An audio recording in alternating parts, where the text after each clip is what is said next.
Well, good morning and thank you very much for joining us. I am Yori Folari.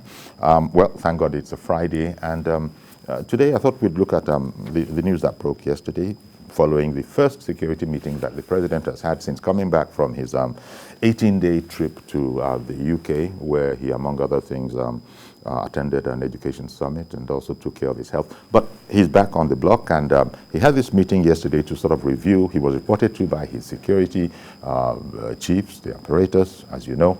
And the President has, according to the NSA National Security Advisor, Major General Babangida Muguno, has said that he's pleased with developments since the last security meeting that was sometime in June, I believe.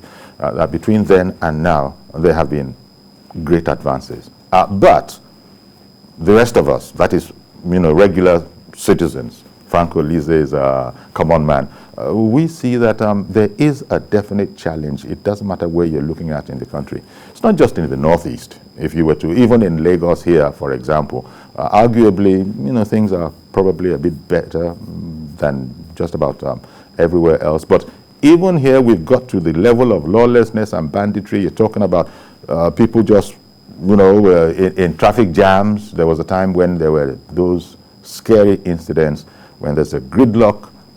The touts and all sorts of criminal elements began to take undue advantage of it.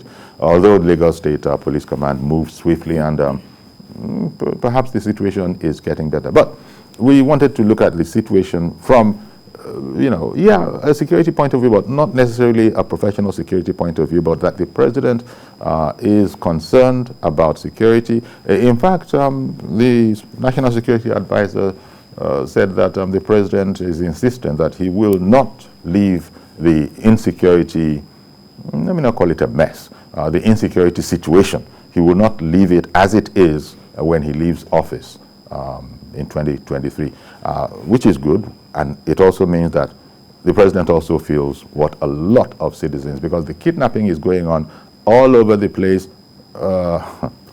It reminds me of former Vice President Atiku Abubakar saying that it's gotten so bad and it's gotten so blatant that he was being hyperbolic. He'd be surprised if the bandits didn't apply to the Corporate Affairs Commission for due recognition and registration. We understand that he was being hyperbolic, and it just sort of, gentlemen, my guest this morning, Mr. Jide Ologun and Mr. Nelson Ekujimi, or maybe I should say Comrade Nelson Ekujimi. So, good morning. Morning, gentlemen. Good morning. The President's concern, at least, he's just made changes, recent changes, but he said, after saying that, he's approving of advances that have been made to the security situation, has said that, nevertheless, he's willing to make further changes if need be. That sounds, tell me what that sounds like to you. That sounds like an intention to actually not leave office as a failure, because I must start by saying that evaluating the insecurity situation in the country, my President and Commander-in-Chief has suffered a lot of reputational bashing, not just locally, but globally. Given the background that he came in as a retired general, a former military head of state, a candidate Nigerians looked up to, particularly considering the three major promises to deal with insecurity, to deal with corruption, and of course to revive the economy of the country, which were the three key issues, that were challenging us then. But as of today, many have tried to benchmark 2015 with where we are, despite the position of the government that Nigeria is safer now. Prima facie, talking on the face value, it is indeed not. In fact, he himself admitted at a time that he came in dealing with Boko Haram, but that has grown into banditry, kidnapping, and different kinds of crimes. The time when Boko Haram was the major right challenge. Now looking at what can be done to deliver on his promise, because he's held hostage to the political promises he made. And when you talk about returns on investment, and lately we've been reading how some Boko Haram players are volunteering, surrendering to the government. Indeed. And we'll come to all of those. So he should, if indeed he does not want to leave office a failure, he must rise up to respect the expectation of Section 14, subsection 2 of the Nigerian Constitution 1999 as amended, that says that the security and the welfare of the people shall be the primary purpose of government. So we wish him the best. Indeed. So I mean, and there's some indication that indeed Mr. President is very keenly aware of that section that you did cite. Nelson, what's your take on when you heard that? Look, the president, apart from being, happy with the report, but was nevertheless, he sort of sounded the warning that it doesn't matter that I've only recently done it.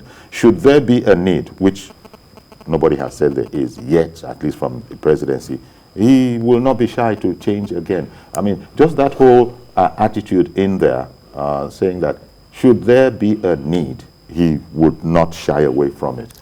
Well, thank you very much. I think the statement credited to Mr. President following his meeting with security chiefs yesterday is a reaffirmation of his earlier statements, even before now, that this is a president who is conscious of how posterity will judge him.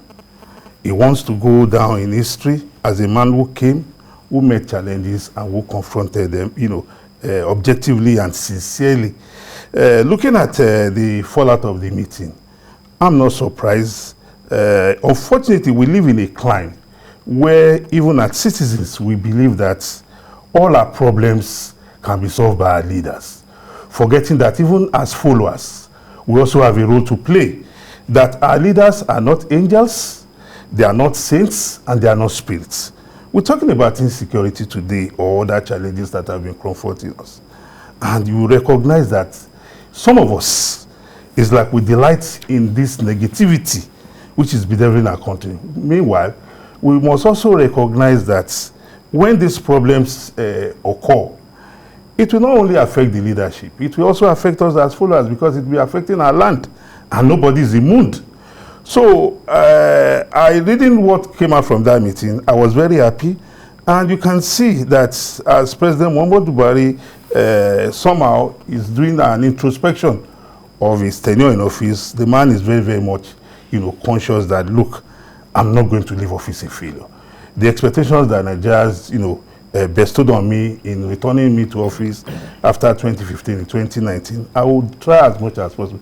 And like you and I know, like we say, man proposes, God disposes. President Muhammadu Buhari cannot in any way be God. So whatever he's doing is within his limited capacity as a human being to prop up the security agencies that, look, gentlemen, this is our fatherland, we cannot give up. Challenges will come, but they must be confronted. Indeed.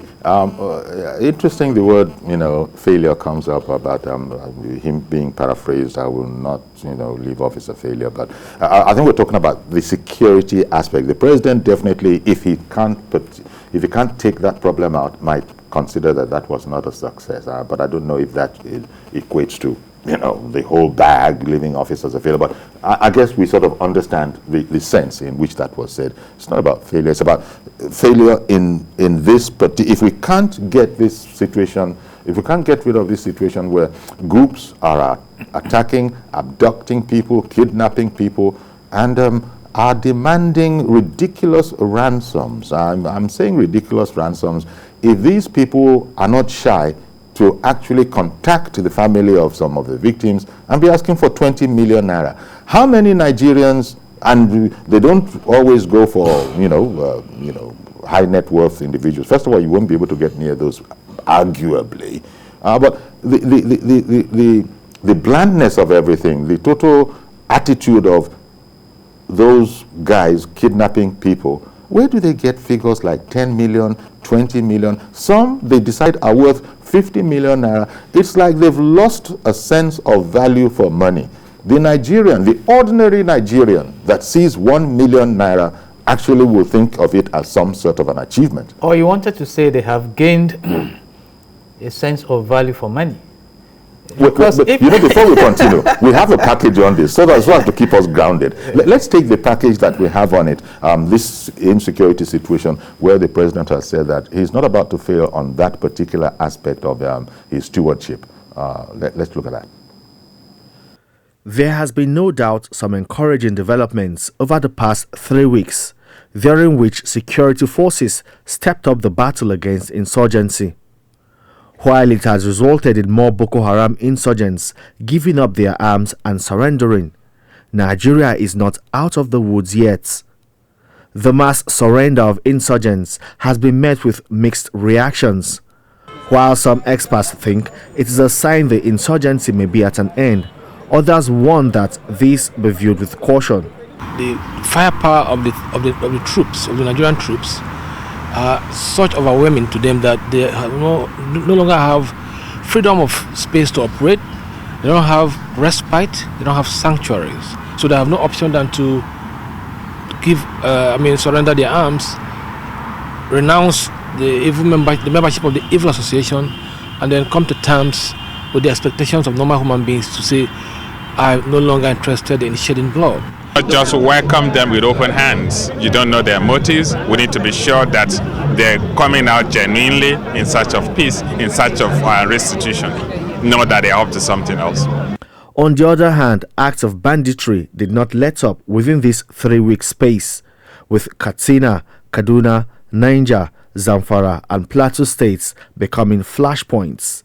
The most recent being the attack on Irigwe communities in Plateau State, the abduction of the Commissioner for Information in Niger State, and the attacks on Zangon Kataf communities in southern Kaduna.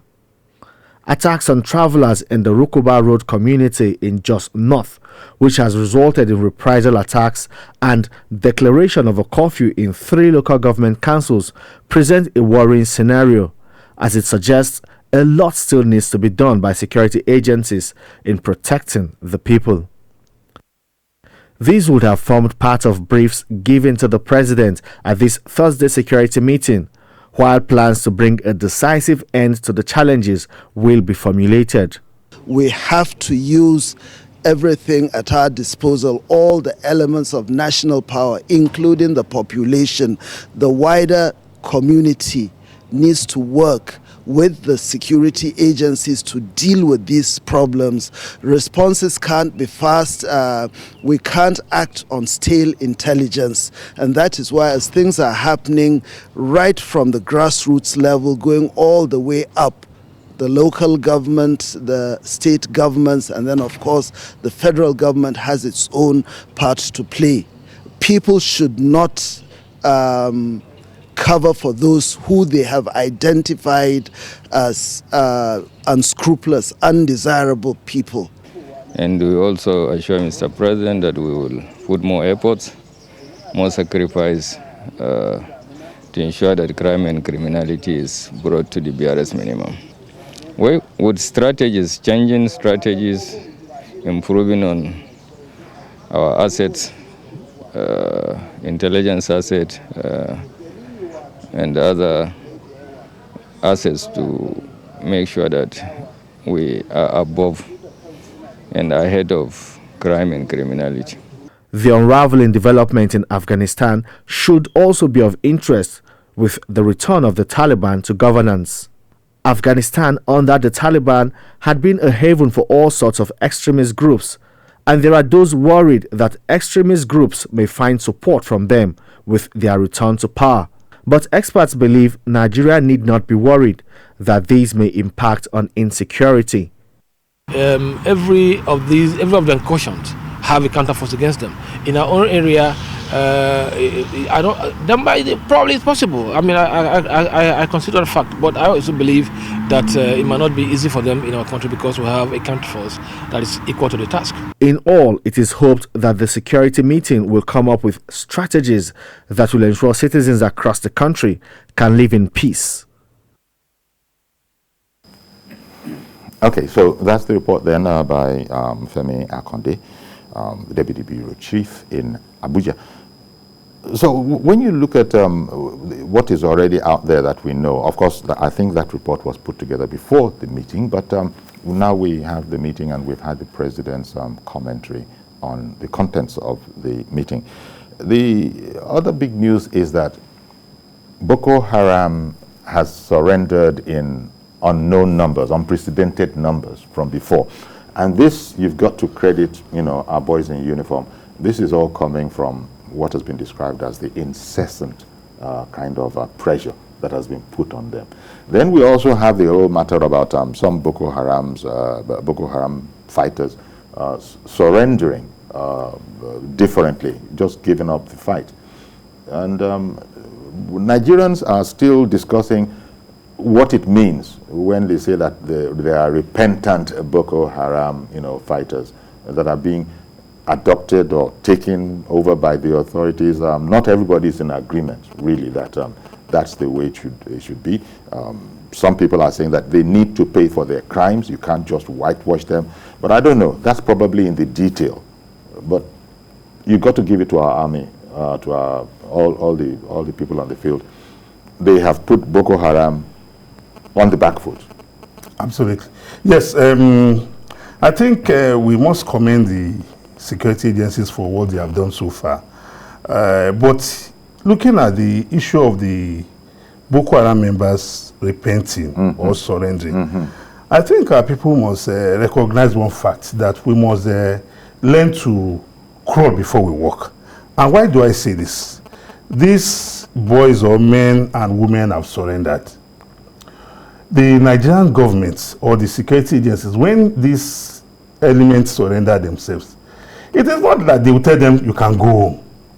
They'll first of all be taken into custody. There will be a sort of forensic investigation of what role they have played, how they got in there. No, they're going to be debriefed. Yes, even they are debriefing. You recognize, in the midst of the debriefing, you recognize that some of the persons that became Boko Haram members never joined on their own volition. They were abducted. Some were held hostage because maybe their family members, were kidnapped. So, if we say people are surrendering, people must recognize that when we say somebody has surrendered, should we now say a war that we are waging, that we want to decimate the population of the terrorists? Should we now say we should be killing them such that at the end of the day, even those that want to come over to this side, we will say they will now prefer that, look, if I go here, death awaits me. I rather remain here and continue to fight till I die.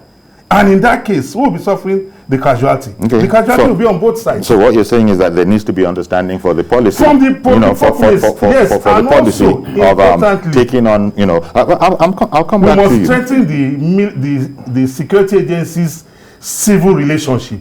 In that way, we up the ante in the fight against insecurity. The military or the security agencies' civil relationship, the civilians. I mean, that's why when my opening salvo, I mentioned the followers' responsibility. Like the National Security Advisor, if you listen to him, he was talking about you as a citizen disclosing the whereabouts or when you see any undesirable elements. That is the role that the civil populace have to play. Because like I said earlier, the security agencies' personnel are not spirits. Okay, I now get you, but the Mongono was saying that, especially as it relates to people harboring these criminal elements, because as you said, they're not spirits, they're not ghosts. Reminds me of there was a jingle at one time on Nigerian radio, I think, Amoroba no be spiritio, that, in other words, they're physical entities, people know them, they have communities, they live somewhere. Now, whether they're being, they're being protected because they're not given up to the authorities, maybe that's because of threats to their lives, but I don't know. These are some of the issues that we have, and we have to know how to manage. With all due respect, I doubt if Nigeria has challenge with intelligence gathering.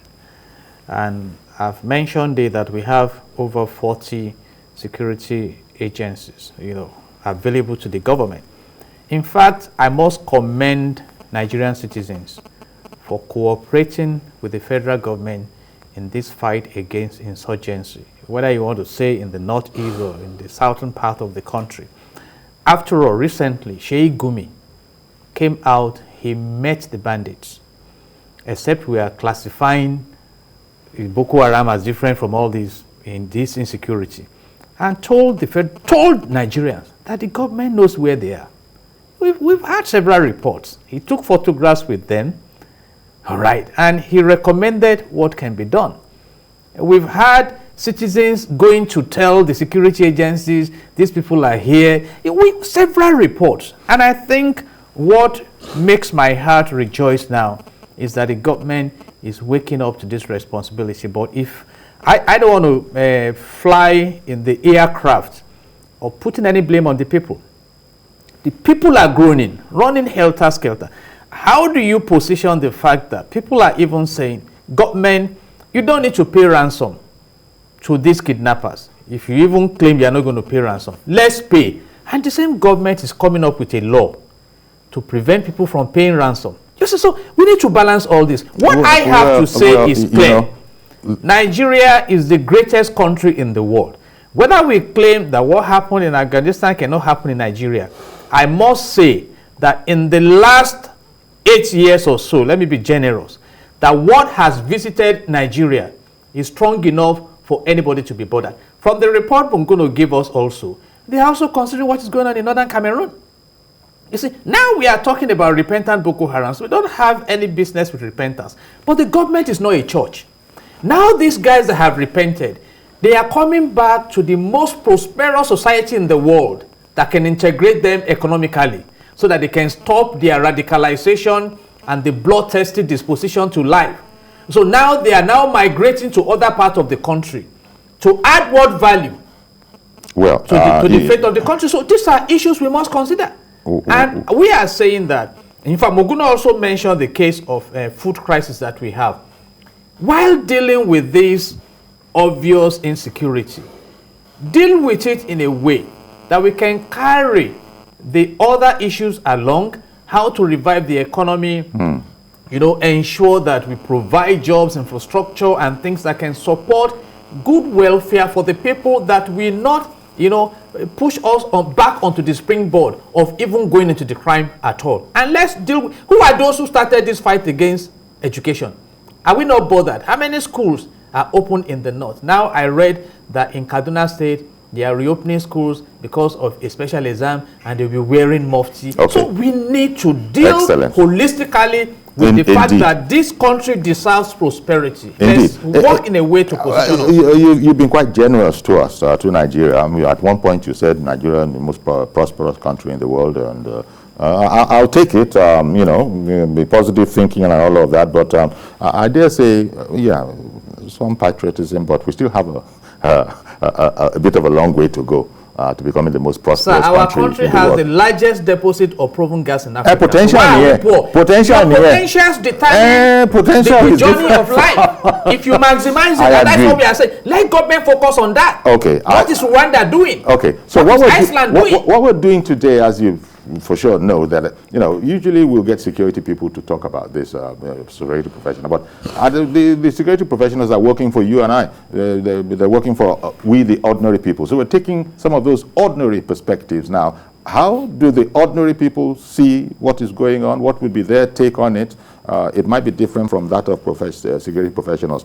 Jide also spoke about government knows where these terrorists and co are. And he cited the Gumi meeting with some of those people, and indeed the statements that came from Sheikh Gumi later on. Gumi is he's not a riffraff. He's not a small boy. He's a medical doctor. He's highly knowledgeable, and so these are things that Nigerians ponder.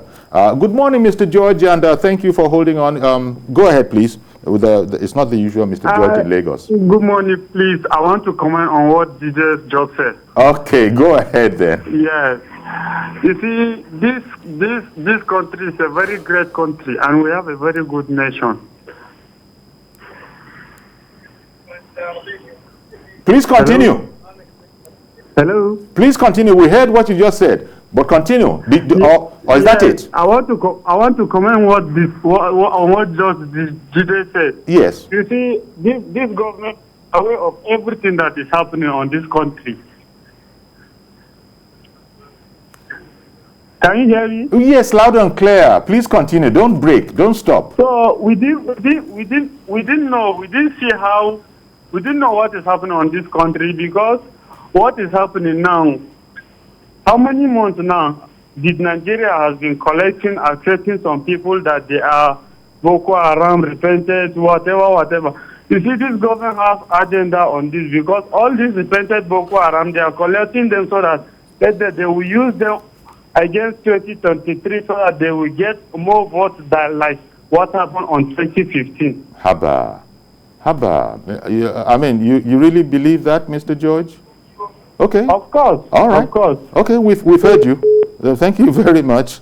We take all sorts of opinion, because let's hear what Nigerians are thinking. Now, that is that Mr. George called in from where? Maybe you guys upstairs. Where did Mr. George call in from?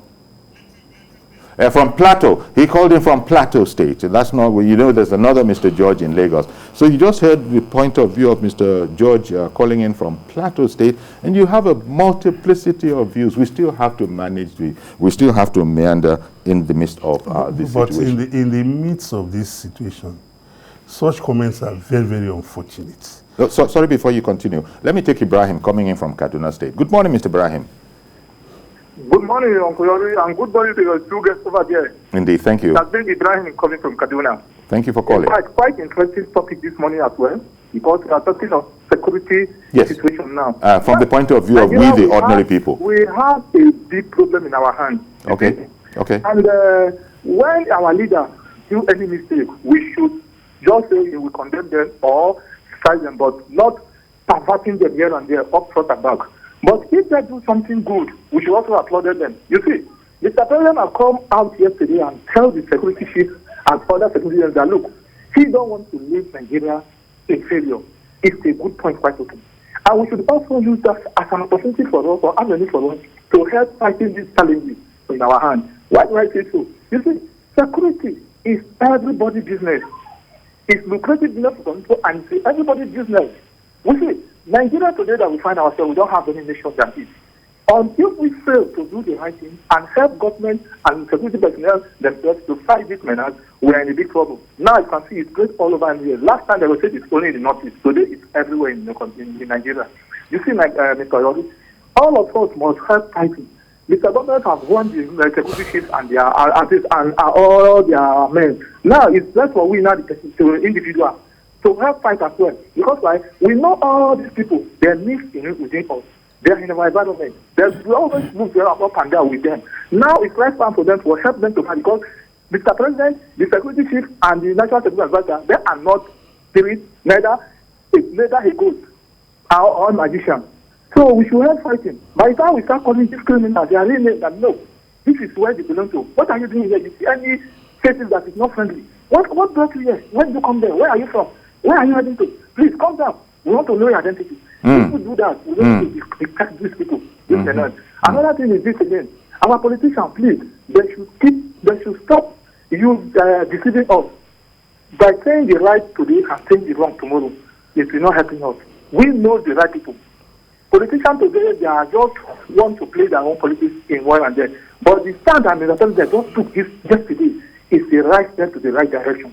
Okay. Please and please and please, let us help ourselves to get us from this menace. Nigeria will be thrive again and we succeed. Oh, may God distance us from all the enemy of this country. All right then. But before we go into prayer mode, all right, we'll keep that for Sunday. It's a current affairs program, but I understand your passion. Thank you very much for calling in. The whole principle of see something, say something, it's important. That's the part that we, the citizens, can also pay. The social media, is agog with pictures that you see of, truckloads, trailer loads of people coming in. Now, I don't know. People are insinuating that these are, fighters or potential fighters. I don't know if they're not just economic migrants fleeing the poverty and hard life up country and are coming into Lagos and other places in the south, one way or the other. But I don't know. We probably will need professional help to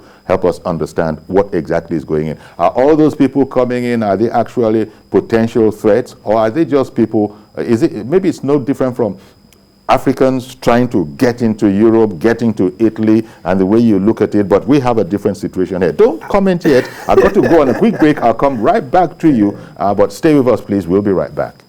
Okay, welcome back. We're, as it were, chin-wagging a bit over the news that the president is largely pleased with operations and advances made since the last security meeting in June, but that he was not hesitate to make further changes where necessary, after having said that he was pleased with advances in security. Now, we left this point at this point where somebody had said we also have a part in it, and you see videos of a lot of people coming in from the north, and people are insinuating that these are potential fighters. They're loading themselves into the north. But sometimes you look at it and say, hang on, aren't these just economic migrants fleeing hard times, poverty, no work? And people believe that once you arrive in the south, maybe once you arrive in Lagos, you go to the east, there will be opportunities that don't exist. I don't know how you see it. Yes,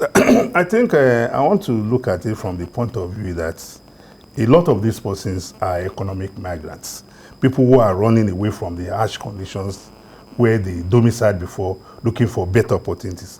It's just like some Africans who have perished or who were lucky to have been saved at the Mediterranean Sea, by foreign security guards.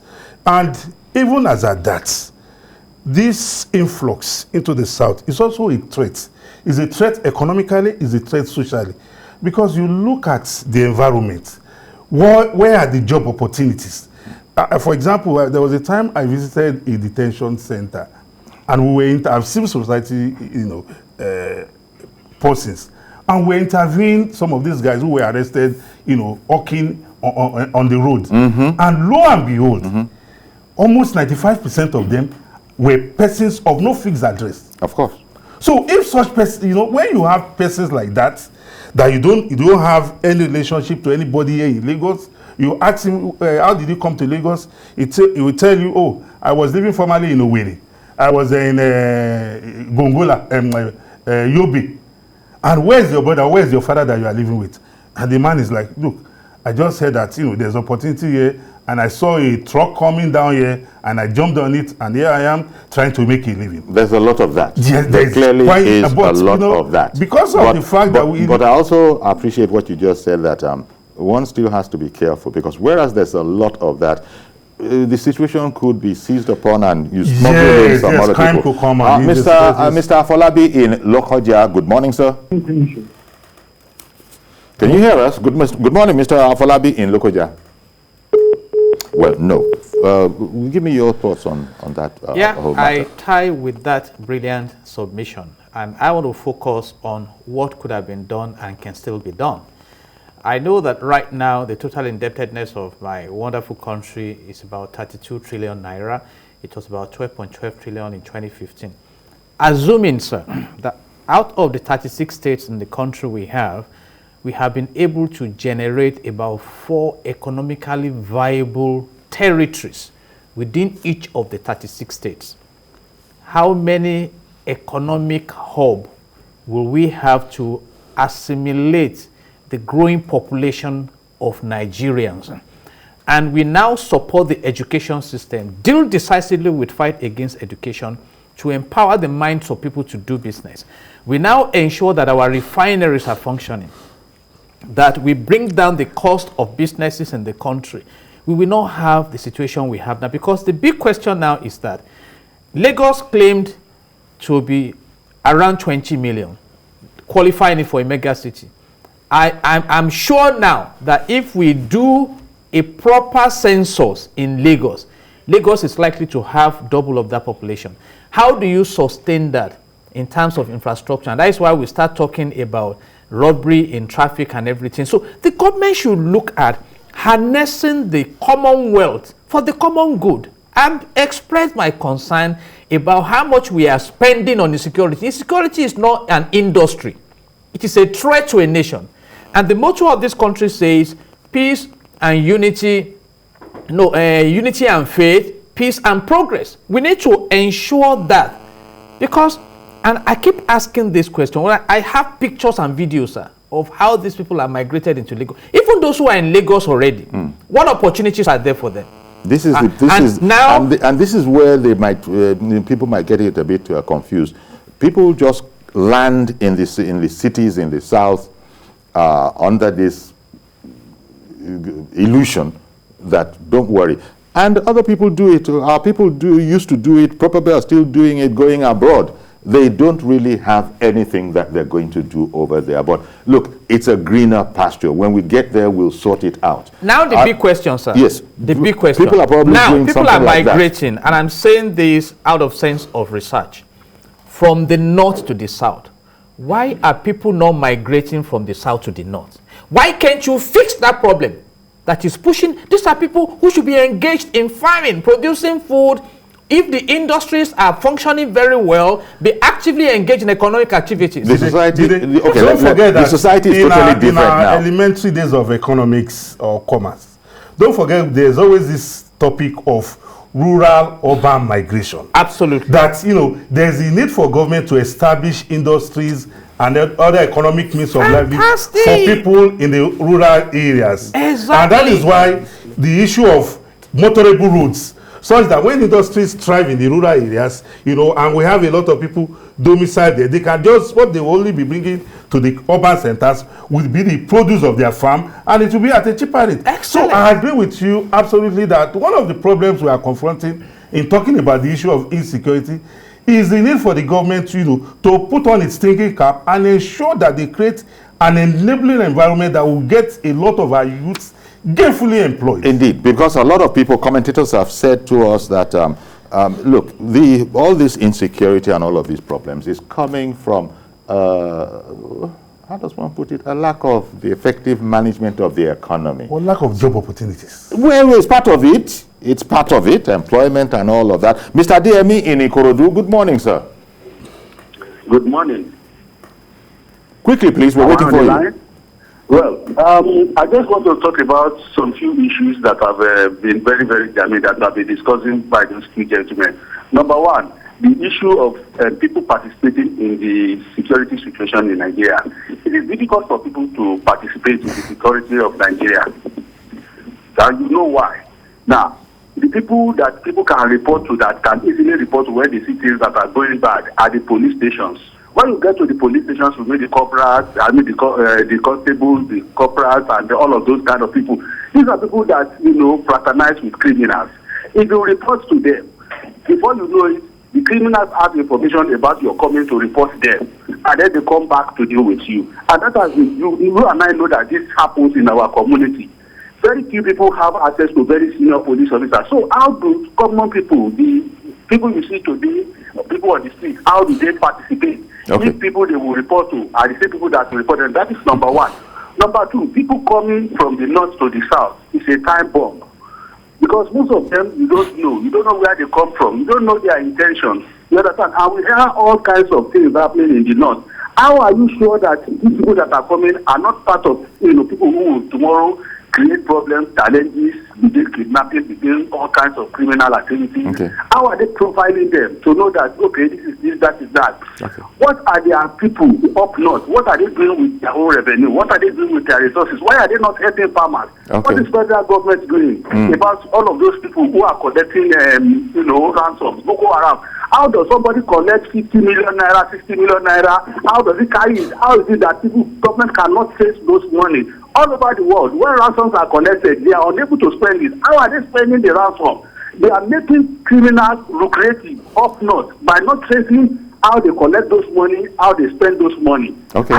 50 million naira is a lot of money. Yeah. It's a huge sum of money. How did they carry it? Thank you very much. Thank you very much for the points that you make. Although I did want to say something. You said, among other things, that who would they report to? Is it the police? The police fraternize with criminals. I dare say the police do not fraternize with criminals. The word fraternize, unless you use it very, very used loosely. The police do not fraternize with criminals, but in the aspects of their job, some of them might have interactions with them. But to now go from there and say that police in Nigeria fraternize with criminals, I think you yourself will agree, is not what you intended. But you wanted to comment? Yes, I wanted to comment. In response to the last caller's submission, with regards to the first one, that is why we spoke about strengthening the military or the security agencies' civil relationship. We have seen situations whereby at the level of CD, we hold meetings with the DPO of a police station, and the DPO said, "Gentlemen and ladies, these are my numbers. Don't report if you don't have faith in those at the counter. These are my numbers. This is the number of the DCU. This is the number of the DPO." It's all part of the process to engender public confidence, and we can use this opportunity to call on the police authorities, to scale up this level of engagement. I'm talking about... But you see, Mr. Adeyemi got one part of it right. Who do you actually now, how do you relate with security authorities? Can I give an example? One moment, before you do so, Mr. Momo called in from Maryland. Let me take that call and then I'll come to you. Good morning, Mr. Momo. Good morning, Okwiri. How are you? Thank you for calling in. Very well, thank you. My pleasure, very well. Just one thing. The other man on the or your left-hand side said something about going to the prison yard sometimes ago to see some inmates. But the question here is that why those people in the prison yards, why can't they integrate them? Why can't they create jobs? Why can't they let them learn something from that place before putting them to the society? We don't just lock people. If you go out there outside this country, we have the same similar things. You lock people in there for a crime being committed by them. But at the end of the day, maybe they serve 2 years, 3 years, 4 years. They come out doing nothing. They go back to the same old thing. But it's lucky them that I think he's a learned man and he's into security. What advice has he given to the government to say, okay, look, these people have been locked in, you keep them in captivity. They are not learning anything. In the oldies, we know that when you go to correctional centers, like we call them today, you used to see them clearing bushes, they learn vocational trade like carpentry, tailor, and all those things. And those, if you go to China today, these are the things, a lot of Chinese you see here, they bring into Nigeria. I've been in China for 20-something years. They are prisoners who are about to probably finish their jail terms. Maybe they have like 2 years, 3 years to finish their jail terms. They bring them here. Okay. And those are the same people you see our security people escorting with guns. Wow. Then they hit your car on the highway, they push you aside, and these people are prisoners. I can give you a story. I know of a Nigerian lady who is from Nasarawa, is in Guangzhou today. I got her a job in Guangzhou in a restaurant. The man that married her here is a prisoner who went back, and at the end of the day, she ended up doing nothing on the street, and she had 2 kids with this Chinese man already, and they are pushing her away. So we should do something, not just for us to come to the TV. Like we blow this old grammar, we go back again. We go back to the old system. Nothing is being done. Okay. And it's so painful. Well, thank you very much for calling in with that experience. And as you said earlier, where you Comrade Nelson Ekujimi, learned he may be, but he's not a security professional. Neither is Mr. Jide Ologun. He's a lawyer. He's not necessarily a security professional. We were looking at it from the view of you and I, the ordinary citizen. We always bring in professionals, security professionals. Based on what he has said, the prison is not just a place for you to go and serve a term. The prison is a place for you to be reformed. That is the point he is making. And over the years, you will recognize that surveys have been carried out on the impact of the prisons on inmates, even when they are discharged. And the reports are not complimentary. That means there's a need for us to review the prison system, such that when persons come out from the prison, we can say... Don't open another chapter. You are very, very right. But that's entirely another chapter within the context of what we're speaking about here. And it's a very important one. What do we do about really rehabilitating these people? It is done arguably better in some climes that we know. Mazi Okorafo, good morning, sir. Good morning, sir. Good morning, our guests in the studio. Sir, I'm looking at this issue. in three angles. One, it take us to start the community policing, which these three local government and community must embark on. That's number one. Number two, the youth we have in our community, this neighborhood vigilante group, I've named them.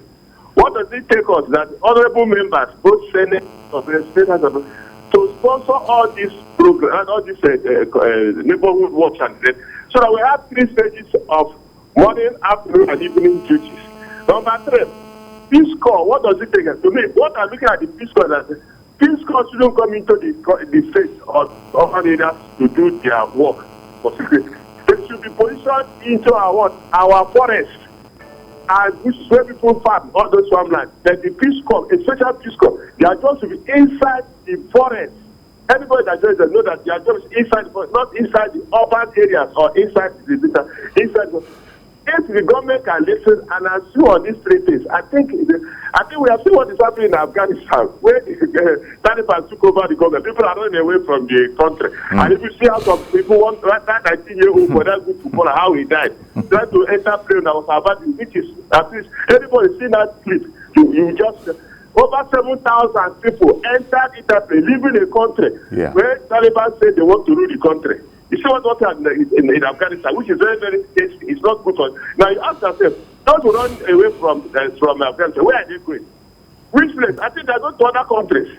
So that is why we should make sure we maintain our own peace and tranquility. Everybody learn to forgive up. Oh, okay, so thank you very much, Mazi Okorafa. We're in the home stretch now, very, very, close to the tape, so to speak. But we started this conversation based on the presentation to the president by the security apparatus, and the president, acknowledging that, achievements had been made. But nevertheless, it's not as if it's Uhuru at all. In fact, so much so to show that it is not Uhuru. The president found it necessary to add that, should it be necessary, I will make further changes. But he has, from Mugono's report, said that, yep, he acknowledges that good work is being done. But he wants more.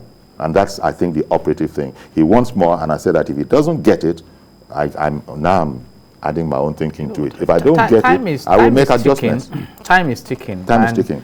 The president... Because he's not going to leave office with the security situation, the security problem, the way it is. It's more than the security problems now. Yeah, but it was the security problem.